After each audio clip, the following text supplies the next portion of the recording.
سورۃ الجاثیہ آیت نمبر 22. وَخَلَقَ اللَّهُ السَّمَاوَاتِ وَالْأَرْضَ بِالْحَقِّ، اور اللہ تعالی نے آسمان و زمین کو حق کے ساتھ پیدا فرمایا. حق کے ساتھ پیدا کیا یعنی فضول پیدا نہیں کیا. یہ دارالامتحان ہے. پھر مرنے کے بعد قیامت کا دن بھی ہے. وَلِتُجْزَى كُلُّ نَفْسٍ بِمَا كَسَبَتْ، تاکہ ہر جان کو اس کے اعمال کے مطابق بدلہ دیا جائے. بما کسبت، جو اس نے کمایا، اچھائی یا برائی.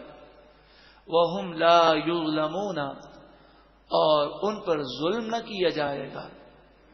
أَفَرَأَيْتَ مَنِ اتَّخَذَ إِلَٰهَهُ هَوَاهُ، کیا تم نے دیکھا اس شخص کو کہ جس نے اپنی خواہش کو خدا بنا لیا. یعنی جو نفس کہے، جو دل میں آئے وہ انسان کرتا ہے. اپنے نفس کو خدا بنا لیا. موڈ ہو تو نیکی کرنی ہے، موڈ نہیں تو کفریات بکنے ہیں، گناہ کرنے ہیں.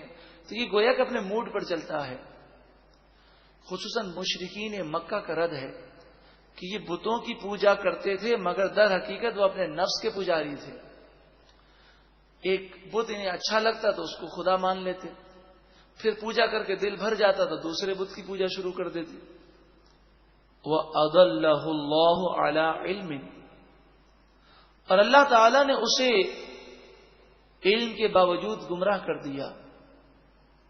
مراد یہ ہے کہ جانتے بوجھتے انسان اگر گناہ اختیار کرے اور گناہ کرتے کرتے اس کا دل تباہ ہو جائے، مردہ ہو جائے، تو پھر ہمیشہ کے لیے گمراہی اس کا مقدر بن جاتی ہے. وَخَتَمَ عَلَىٰ سَمْعِهِ وَقَلْبِهِ، ان لوگوں نے گناہ کر کر کے اللہ کو ناراض کر دیا اور اللہ نے ان کے کانوں پر اور ان کے دل پر مہر لگا دی.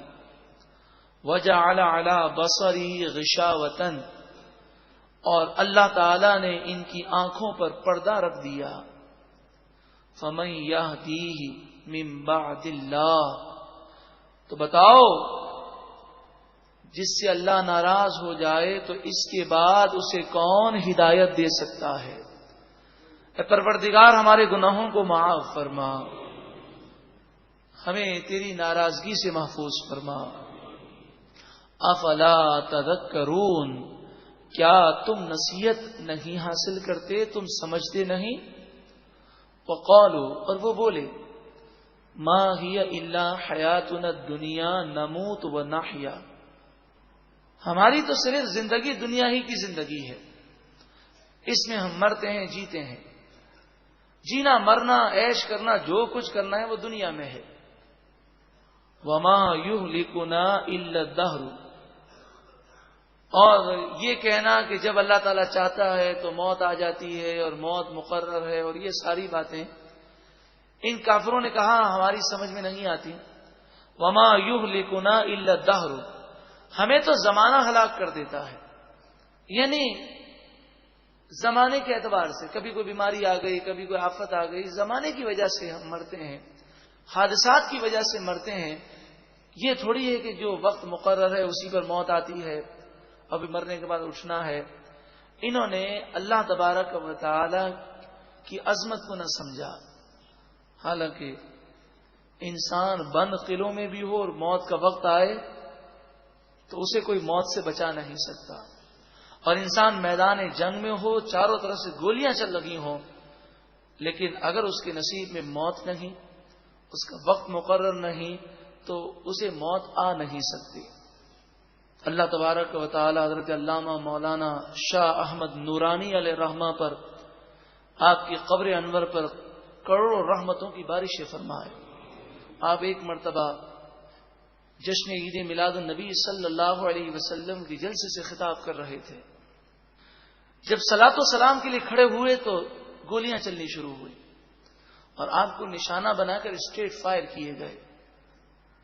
لوگ بھاگ گئے تو آپ نے کہا اسپیکر بند نہ کیا جائے، اور آپ صلاۃ و سلام پڑھتے رہے. اور آپ نے کہا اگر حضور کے صلاۃ و سلام پڑھتے ہوئے موت آئے تو اس سے بڑھ کر شہادت کون سی ہوگی؟ لوگوں نے یہ منظر دیکھا کہ گولی کبھی دائیں طرف سے نکل رہی ہے کبھی بائیں طرف سے، جب نصیب میں موت ہی نہیں اور وہ دن آخری دن نہیں تو کوئی گولی کسی کو نقصان نہیں پہنچا سکتی۔ اور اگر موت لکھی ہے تو انسان اپنے گھر میں ہو۔ میں ایک دن جنا ہاسپٹل کے ایمرجنسی وارڈ میں گیا تو ایک نوجوان مجھے روتے ہوئے ملا، کہا یہ میرے بھائی کی لاش ہے، اسے گولی لگی ہے۔ میں نے کہا کیسے گولی لگی؟ تو کہا کہ یہ بیٹھا ہوا تھا، اچانک سے اسے نہ جانے کیا ہوا کہ اس نے کھڑکی کھولی۔ دیکھیں موت اسے کہاں لے جاتی ہے۔ اس نے کھڑکی کھولی اور کھڑکی کھولنے کے بعد وہ کھڑکی سے جھانکنے لگا، ایک گولی آئی اور سینے میں لگ گئی۔ کس نے چلائی، کہاں سے آئی ہمیں نہیں معلوم، بس اس گولی پر اس کا نام لکھا تھا۔ انسان جب یہ باتیں سوچتا ہے تو وہ نڈر ہو جاتا ہے، بہادر ہو جاتا ہے۔ ہاں، حفاظتی اقدام رسول اللہ صلی اللہ علیہ وسلم نے کرنے کا حکم دیا، تو اگر کوئی حفاظتی اقدام اختیار کرتا ہے تو یہ توکل کے خلاف نہیں ہے، لیکن عقیدے کی بات ہے کہ انسان یہ سمجھ لے کہ جب آخری دن ہوگا تو کوئی بچا نہیں سکے گا۔ وما لهم بذلك من علم، در حقیقت انہیں ان باتوں کا علم نہیں۔ انہم الا یظنون، وہ تو صرف گمان پر چلتے ہیں، جو ان کے دل میں آتا ہے وہ یہ کہتے ہیں۔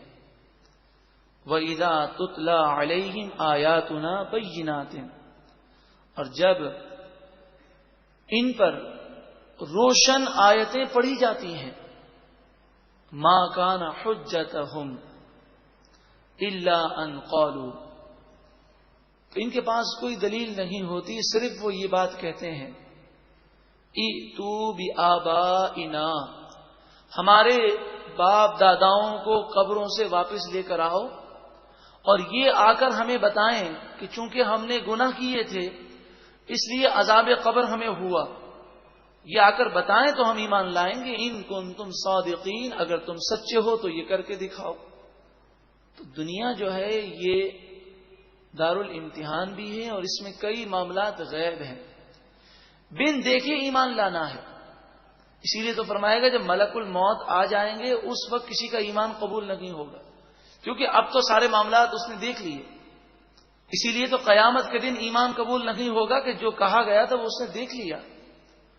قل اللہ یحییکم، کہ محبوب آپ فرمائیے اللہ تعالی تمہیں زندہ فرماتا ہے، ثم یمیتکم، پھر وہ تمہیں موت دے گا، ثم یجمعکم الی یوم القیامت لا ریب فیہ، پھر وہ تمہیں قیامت کے دن میں جمع فرمائے گا، وہ قیامت کا دن جس میں کوئی شک نہیں۔ وَلَكِنَّ أَكْثَرَ النَّاسِ لَا يَعْلَمُونَ، ہاں لیکن اکثر لوگ جانتے نہیں ہیں۔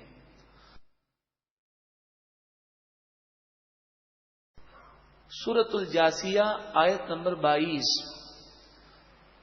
وَخَلَقَ اللَّهُ السَّمَاوَاتِ وَالْأَرْضَ بِالْحَقِّ، اور اللہ تعالی نے آسمان و زمین کو حق کے ساتھ پیدا